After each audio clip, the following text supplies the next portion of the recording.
And we're live. Hey, welcome. Thank you for sticking with me through the delay. Had a little bit of technical difficulty there. Basically, new camera. And if you know anything about HDMI, you know that sometimes cameras don't like to go into a computer. So had to play around with that a little bit and decided to go with what I had already because I knew it and I knew it wouldn't break. But anyway, you don't care about my technical difficulties. It's time to do a tasting. This is a tasting that is actually brought up by a follower.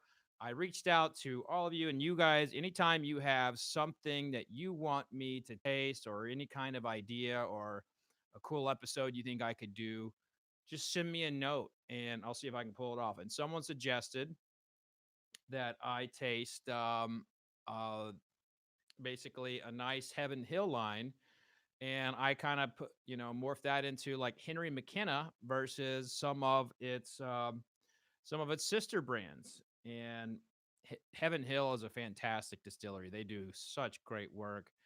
And Henry McKenna is the two-time San Francisco best bourbon. Last year, it won the San Francisco World Spirits Competition's Best in Show for whiskey, and that kind of like thrust it into the conversation of like, how good is it? Let's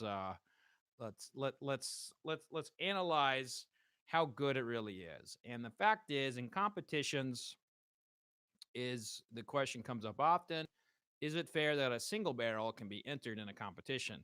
Well, and the fact is a single barrel can be purchased in a store. So if you can get that good sweet honey barrel, winner, winner, chicken dinner. But here's the other thing: is there's been a lot of people who send honey barrels into competitions and they didn't do as well as they hoped. So you never know. And it comes to competitions, and it comes to tastings, you're only as lucky as the day of the taster. Like if the taster's feeling it that day, if he or she is kind of on their game, and that whiskey happens to be fitting their mood or their profile they're looking for, then you're set. For Heaven Hill, they basically have two recipes. They have a wheated recipe, a wheated bourbon, which is like larceny, and then they have the one that has rye. Now you can find that recipe in my book, Bourbon Curious, as well as other product recipes. But I'll go ahead and read it to you straight out of here. The mash bill is 78% corn, 12% malted barley, and 10% rye. This is a pretty basic recipe, but if you want to go check out some more, go check out my book, Bourbon Curious. There's all kinds of recipes and stuff in there. So tonight we have JTS Brown bottled and bond. Now this is one of the entry level bottled and bond in comparison to the other things in the flight. And JTS Brown is actually kind of a famous brand if you go back to the 1950s and 60s. It was the star from a bourbon perspective in the movie The Hustler. Now, The Hustler is one of my favorite movies. If you've never seen that, go check that out. Also, we have Evan Williams Bottled and Bond. Evan Williams Bottled and Bond won my best everyday American whiskey in 2019. It is a fantastic taster, and I think it's got a shot of winning anytime it's in the field because it stands out. The whiskey doesn't get watered down, but it's about a 5-year-old product. Then we got Elijah Craig, the only product that comes in under 100 proof, and it's a 94 proof. Elijah Craig used to be a 12-year-old product.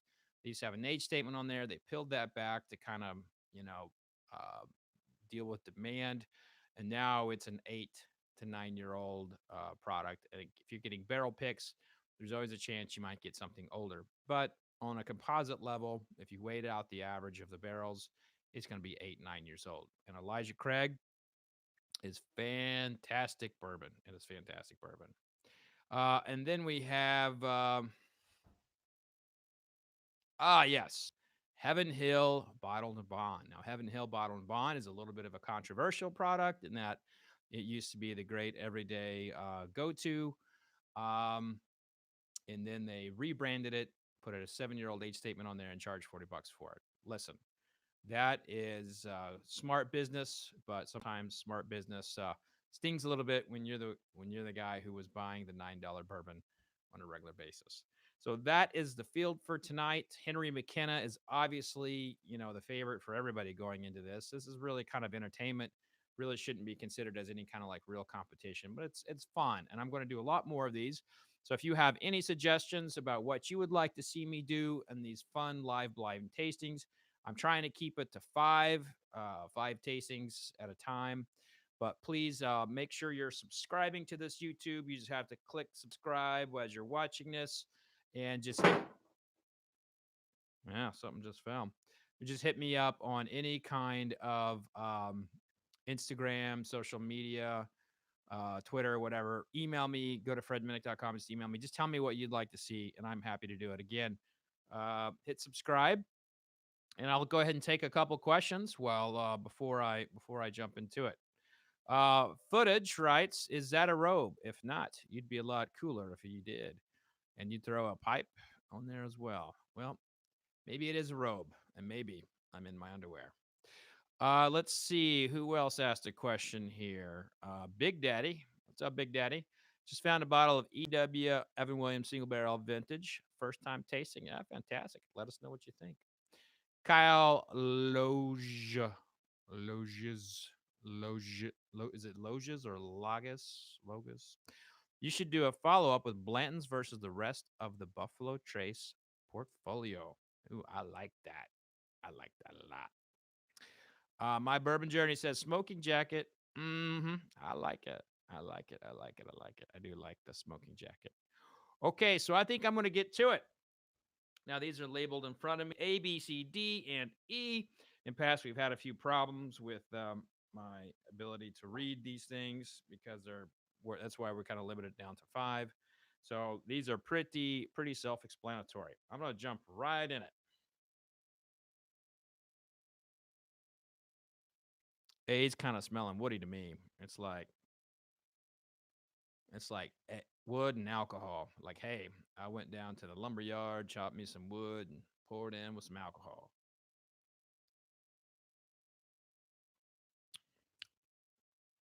Woo, that's hot. That's hot and corny. Ugh. Yeah, I don't think that one's going to do well. It's going to be.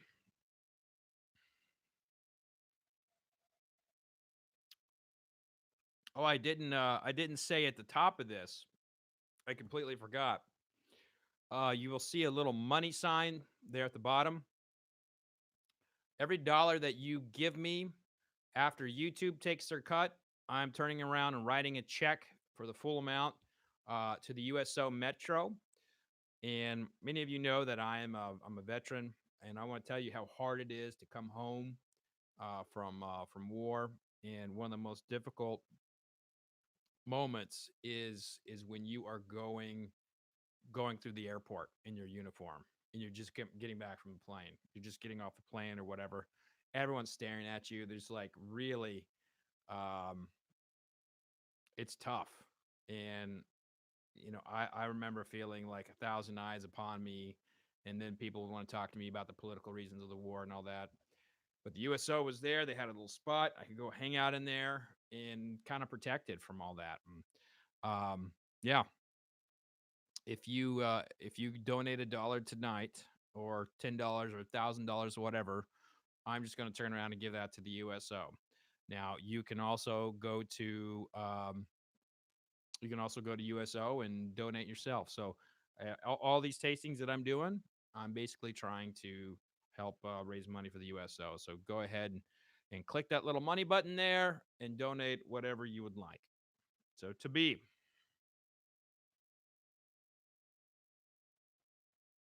smelling a little peppery.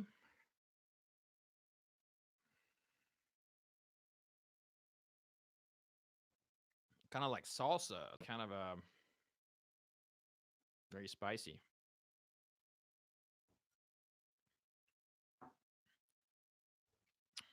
Got some spice on there. It's kind of dirt. Little floral, a little fruity. It's not bad. Kind of want to curl up with some nachos with that. I'm on this nacho kick here lately.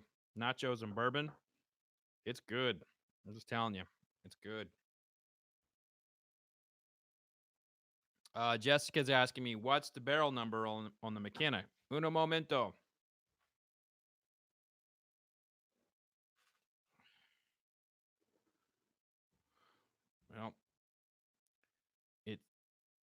Honestly, I think it's rubbed out. The barrel number is 20, 29, 30. It it's not legible. I think it's barrel number 21, 31.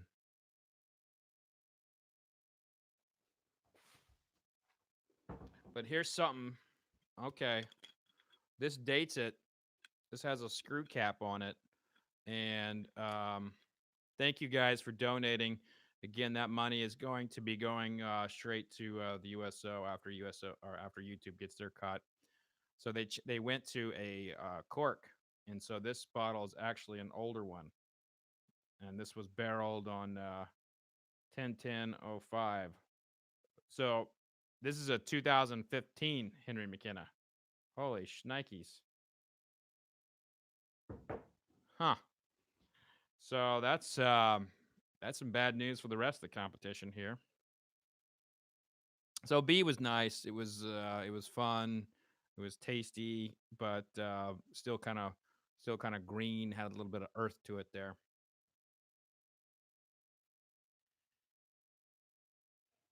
Jessica's commenting here saying that hide it from Jacqueline.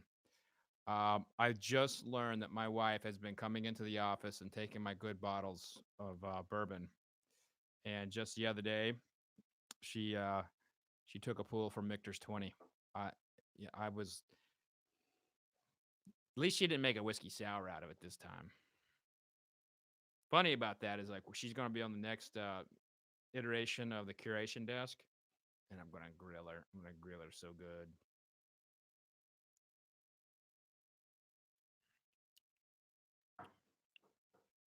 All right, C has some really nice characteristics to it. It's got a big old caramel chew.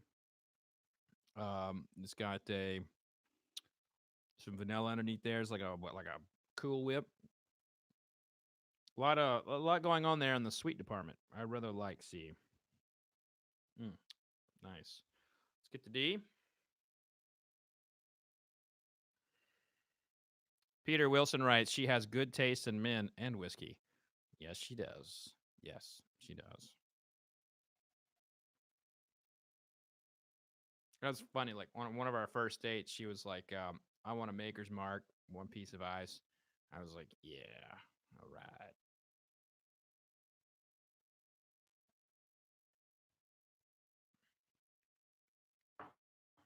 These feeling very flat to me. It has basically a corn note, and then like like a hint of like orange, some citrus in there.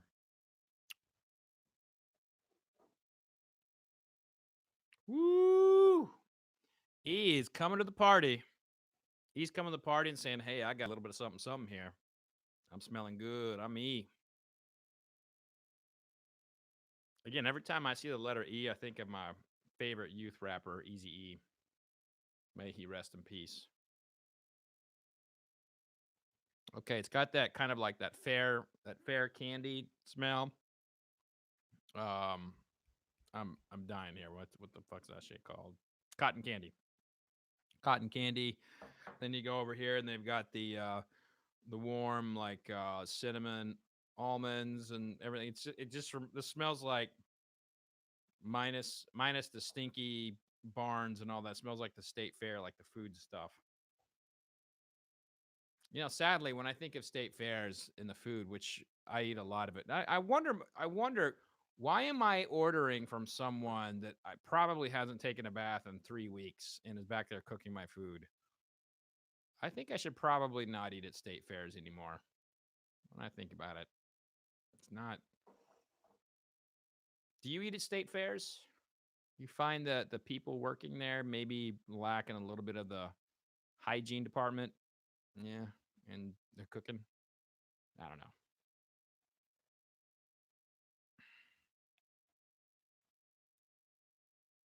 Oh God, I like the nose on this so much. Mm. Oh yeah, that is complex. It's got all those good flavors. The caramel dripping in underneath some vanilla. There's just a little kind of like pie crust, like a doughy pie crust. Mm, yeah. Someone just popped up. Mash and Drum just said funnel cakes, and I kid you not, I was just thinking like this has like that powdered sugar funnel cake taste. This is like this is so good. All right, but now comes the time where I've tasted all 5 of these, and I am pretty sure that we need to eliminate A and D. But let me go. Yeah, A is just. I just don't feel like A's just not on its game tonight. Even got a hint of like plastic on that taste. So A is going to be dead last. And I don't know what this is. We're going to find out. But whatever this bottle is, I would not recommend it. This is I'm actually shocked. So uh, this is I've tasted all these products and I liked all of them at one point or another. And so I always wonder, like, when you get something like that, especially when you taste plastic, um, from a reputable distillery like Heaven Hill, I'm like, maybe I got a bad bottle. Maybe that bottle sat in a trunk or in a hot warehouse a little bit, and some of that plastic just kind of slept off in there. So I don't know, but A does not taste good. Does not taste good. I would probably request a repour or another bottle if this was competition or something. But this is entertainment. We're just having fun here. Okay, so let's go to B and D.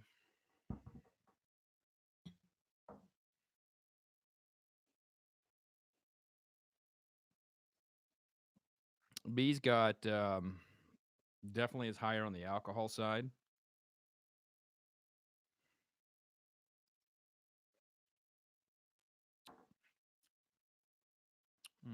Yeah, B's not bad. B's spicy. It's got like that upfront spicy, kind of like a cinnamon toothpick. You get a cinnamon toothpick on your palate, and it's sweet real quick, and then boom, back there in the back. Oh yeah, I like D. Some bitch, I like D a lot. Oh god. Well, C. I feel like C's the one I was raving about. Mm. It's tonight. I'm not taking notes. Actually, I don't even have my water by me. I don't have my spit cup. I was so focused on getting the camera working that everything else is kind of thrown off.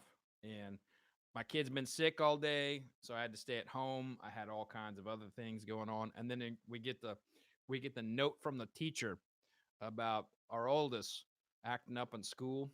Oh my gosh, it was like a 5-paragraph email about everything that he did wrong today, and I was like, God, dang, that's on my head right. It's in my head right now.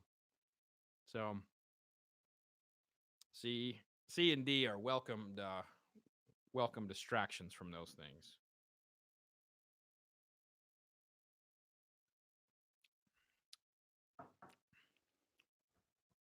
Mm. Like C's got that kind of corn oily.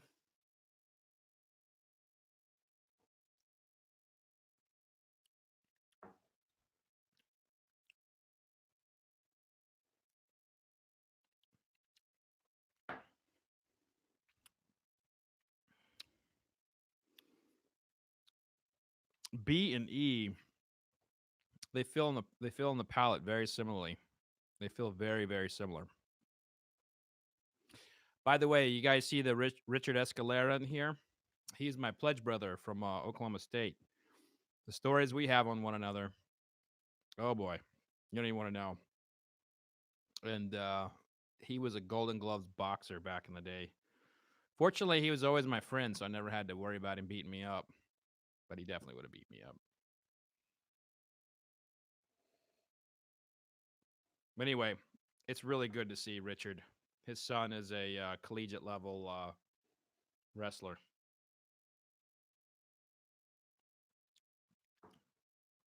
Now I'm gonna have to make some hard decisions here because I don't think there's a lot of separation between B and D. I think C and E are going to be my clear cut favorites right now.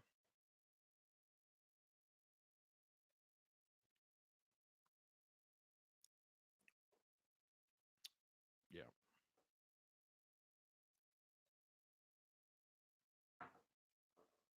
I'm going B in fourth. Hmm.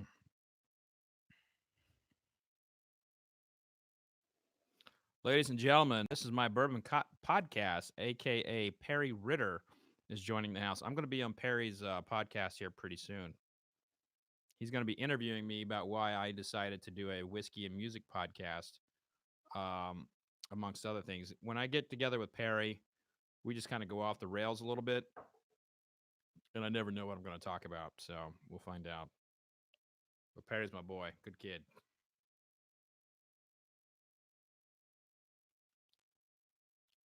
All right, D, which I tasted and was like really fond of. I thought it was going to hold up a little better, but he kind of comes into the story and he says, "Listen, this is my flight. I'm here to take it." And sometimes that happens. You get through some whiskeys, and then you taste another one, and that one. What happens is when you do a flight and you're tasting a competition, you taste, you taste, you taste, and when one whiskey hits all the points of the palate, um, and the other one just hit the middle of the palate so well, um, that tends to give the whole palate one a little bit more leverage. Now, that does not mean that I would necessarily want to drink that one that's all encompassing, just kind of like butter down the jawline over the one that's concentrated right in the mid palate more. But in competition, you taste more of it, you feel more of it on your palate, and so it stands out. And that is why I believe that things like the weeded bourbons don't do as well in competition. Very rarely will you see a non-cask strength weeded bourbon dominate a competition. And the reason why is it really is not a once they kind of get under cask strength, they don't butter the palate up. They tend to be a little bit more focused and concentrated, and they tend to be like one or two flavors. Um, and they often will lack a spice. That softness hurts them in competition, in my opinion. So here we go. We gotta pick a winner here. Am I right? Am I right? We got to go to it's between C and E. Now you put those together, you got the C. Put a T in there. You got the CTE. That's not good stuff, but this is good stuff. Oh, that C, man. That nose. That's a nose that just won't quit. I mean, it's like it just walks by you and like it's shaking its tail, and you're like, mm, man, smells good. It's kind of one of those whiskeys where after I smell it and I put the glass down, the memory of the aroma is still right there, and I can think about it, and that's fantastic. The question is though, when you have something with such a delicate and beautiful aromatic property, does the palate live up to the nose? And I've been fighting that all night here.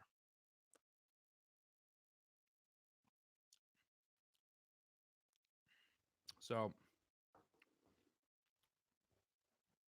hmm, first impression is no, the palate does not live up to the nose. The palate tends to be a little flatter than what the nose is. However, it's still delicious. It's still tasty, but it's not hitting on all 42 points on the palate. It's hitting like 20. So it's slow to develop there. So let's see what E's all about.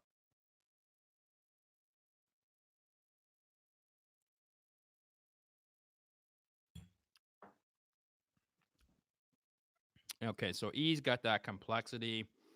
It's still tingling on my palate. It's tickling the roof of my mouth, and it's my clear cut number one.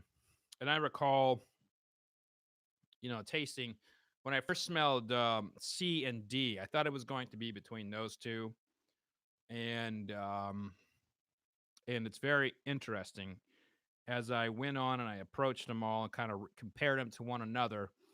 I thought C, D, and E were all very close when I initially started that taste off. And then as I started like in my head, kind of like breaking it down, or at what points of the palate is it hitting? Um, E was the only one that was hitting down to the side of my palate. So C and E were kind of more focused in the middle or on the bottom. E hit the side of my palate, kind of like the sides of the tongue, and it tickled the roof of my palate. Now, that doesn't mean if I tasted it like this again tomorrow, it would do the same thing. But the circumstances as they are, E is the one for me tonight. So let's go ahead and find out what these are, shall we? Or you know what? Let's get some questions in here. Let's get Wade Woodard, my boy Wade. If you're not following Tater Talk, go check him out. Wade is a wealth of information. Been a long time friend actually, and we occasionally give each other shit. Also privately, most of the shit we give each other is not public. But he says my prediction: JTS Brown fifth, Evan Williams Bottle and Bond fourth, Elijah Craig third, second place, way overpriced that shall not be named, and first, Henry McKenna. Oh, God love you, Wade.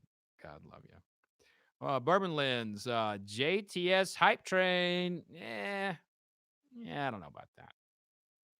I think Wade might be onto something there. Let's see. Mike Willett says, "Love your new podcast. Thank you so much. You know what? That podcast is like it's a combining of my two passions, music and whiskey, or in the case of the last episode, grappa with Alex Ebert of Edward Sharpe, the Magnetic Zeros. I just, you know what? I'm having fun, and one of the things that I am, one of the things I realized about 5 years ago was that I everything that's coming up in whiskey that everyone's talking about and debating, like I wrote about it 10 years ago or 5 years ago, and I'm not one to kind of like rehash the same old stories. And like to me, I have to be creatively energized, and if I'm not energized, I don't get excited about it. And so I'm trying to find new ways to explore spirits really. And what I have found is that musicians who are ever thinking and always uh, connected to their words are really good tasters. And so what I do is I sit down and I interview these musicians. I talk about their favorite foods, what they ate growing up, and I pair a whiskey to their palate. And I've been right on all of them except for one, and that was Wayne Coyne, the lead singer for Flaming Lips. He did not like my pairing, but everyone else I've nailed so far. Okay, so Roscoe P. Coltrane. Don't forget about the two bottles that fell behind you by the books. Oh, I will not. Will we ever see a Fred Minnick pick? Question mark from Jeff Perkins. You mean like a barrel pick? Absolutely. I've got barrel picks out there. Um, yeah, you can find those. Find those in the world. So let's get to it. Let's find out what these wonderful bottles are.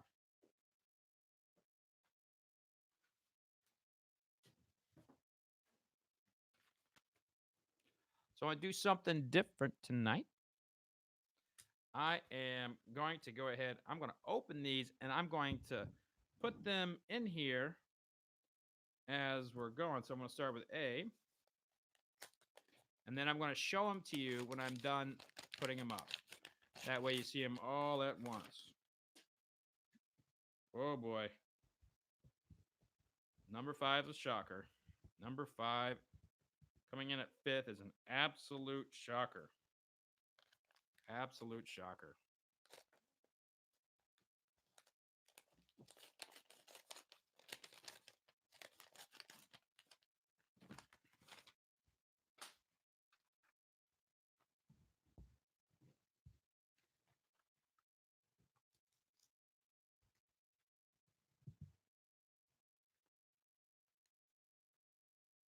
Number 4, it's about right. About right.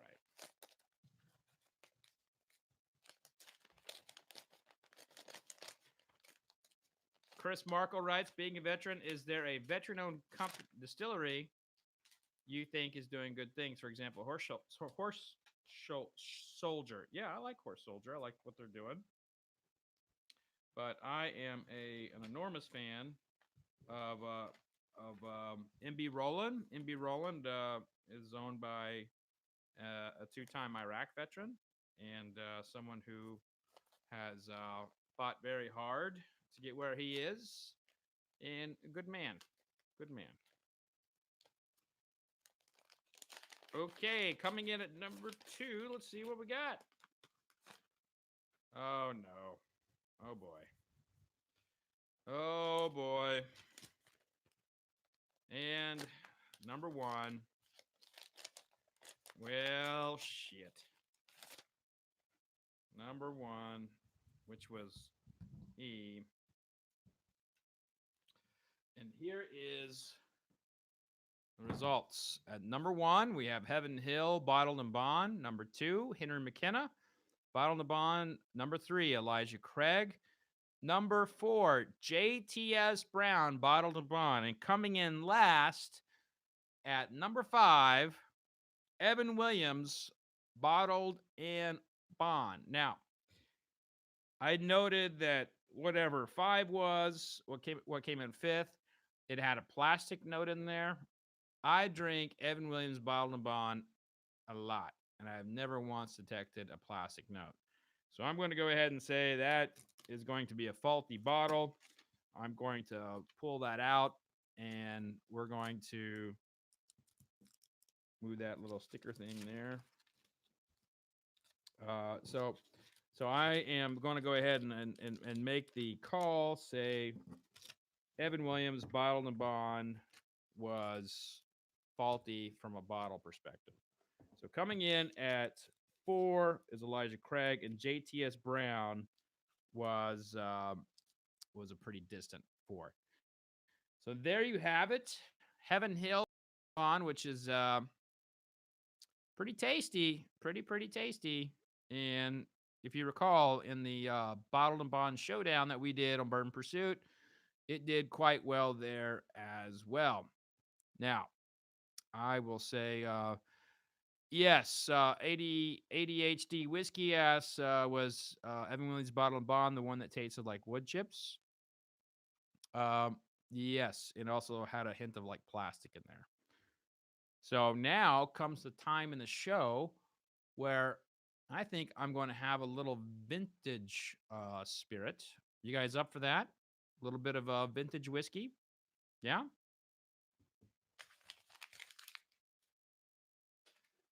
To the vintage whiskey I go.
Okay, so there we go. That again is the are the winners of the Heaven Hill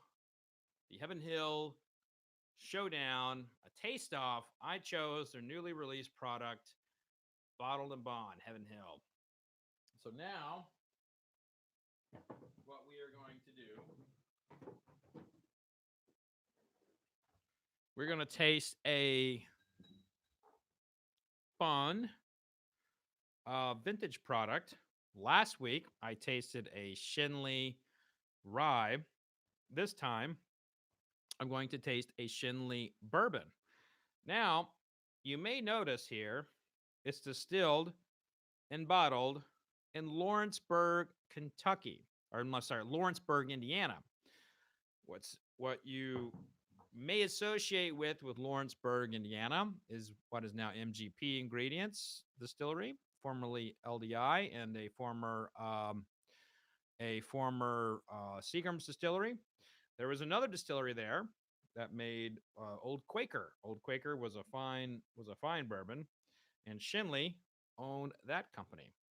And so here we are tasting the old Shinley, and this was a gift from a good friend here who's actually watching the show, Kurt. Wow, look at that. That thing is juicy. See that? That cork's been all up in that whiskey and then some. Man, maybe slow down a little bit, buddy. That's actually a replacement. No, that's the original cork. Look at that. Hey, what's up?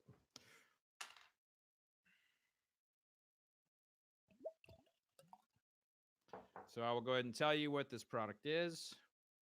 This is bottled in 1943, distilled in 1935. So this would have been one of the very first distillates after Prohibition. While Prohibition ended in 1933 in December 5th, 1933. Not everybody was legalized by 1934, and there was a lot of business transactions taking place, and most people were actually in operation by 1935. And so this is, if you think about it, this is one of the very first distillates from after Prohibition, and 6 years old. Gorgeous bottle. You can feel the ridges right there. It says Shinley. And it was tasted by the A.H. Blanton, Robert Nance, and W.R. Nebelkamp. Mr. Nebelkamp was also the former CEO or president of Churchill Downs. And I have actually purchased a product from his estate. So I have some of his whiskey in my basement. Some of the actual, I've also got some of his own new make that his distilleries would have made. So Nebelkamp is kind of a forgotten family in American whiskey. By far, the best nose I've had all night. Dark cherries. Oh my God, so many dark cherries here. Oh, it's beautiful. Bernie, I see you're here. If you're anywhere near my hood, come on over and let's have a taste of this. It's not bottled and bond, but I think you'll be all right. This is gorgeous. This is just straight gorgeous.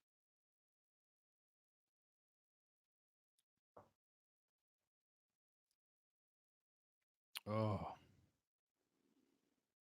Mm.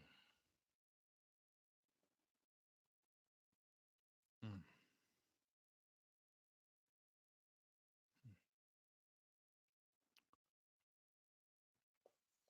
Friends, this may be a top 10 bourbon of my life.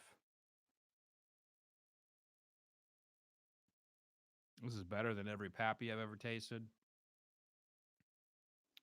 It beats the majority of the every limited edition that has been in the modern era. This is a time capsule of brilliant distilling. Oh my God. The question is, what year is it from? I did answer that, and it was bottled in 1943. 1943.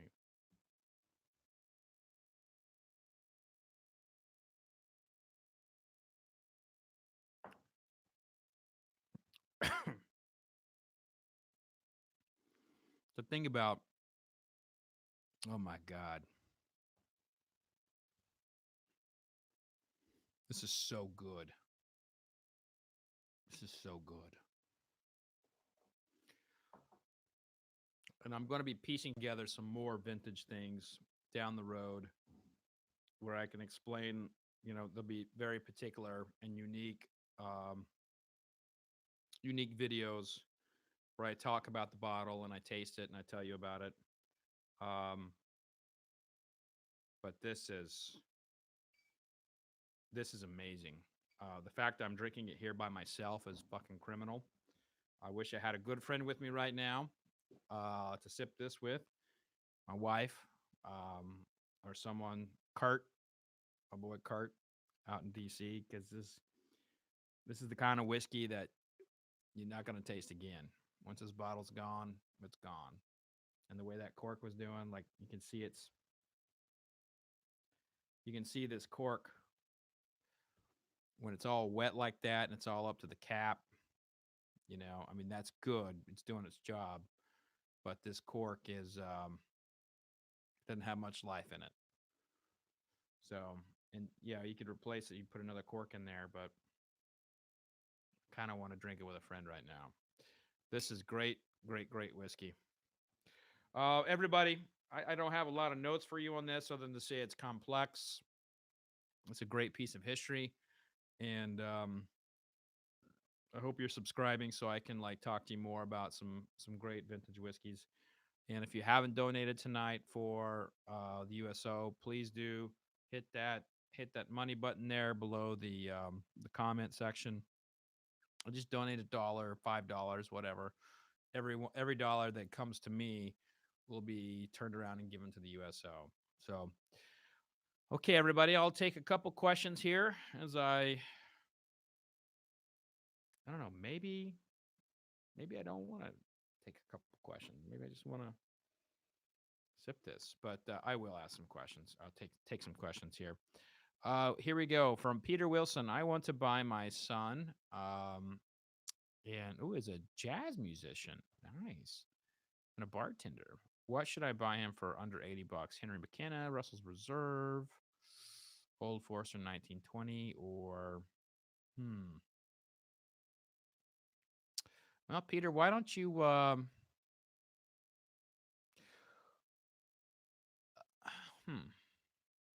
why don't we put it out there to the audience? Like, tweet me else, and that's a pretty good group, the people who follow me on Twitter. To give you some suggestions. I like 1920, but Russell's Reserve is a little bit. You can buy 2 bottles of Russell's Reserve for that price range. That's a pretty good deal.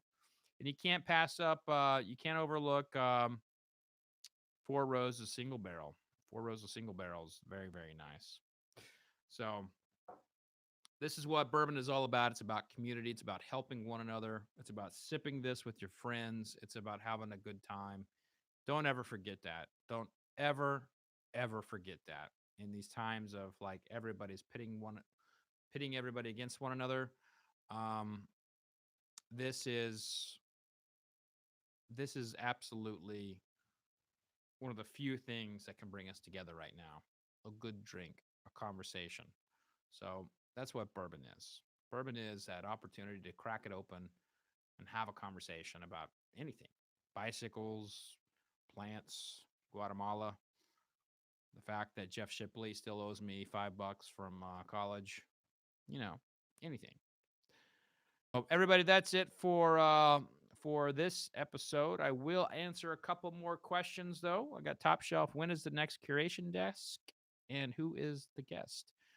We're going to have Pat Heist from Wilderness Trail, someone from Limestone Branch, my wife, and it's Bourbon Night. the couple from It's Bourbon Night. Jeff Frank, favorite drinking song that mentions whiskey, bourbon in the lyrics or title? Well, I'm a big Metallica fan, so Whiskey in a Jar is pretty hard to beat for me because of Jara. So, Peter Wilson says, didn't know you could find Stag Junior for under $80. Well, you can. Hard to come by, but it's possible. All right, everybody, that'll do it for me. I hope you're subscribing. Go check out my new podcast. I got a new episode out with Alex Ebert from Edward Sharp and the Magnetic Zeros. He's a cool dude. We drink gin, grappa, and talk about the world and all kinds of cool stuff. Also, make sure you follow me on all the Instagram channels and social medias and what have you. And don't forget to hit subscribe on your way out on this YouTube channel. Cheers, everybody, and thanks for joining.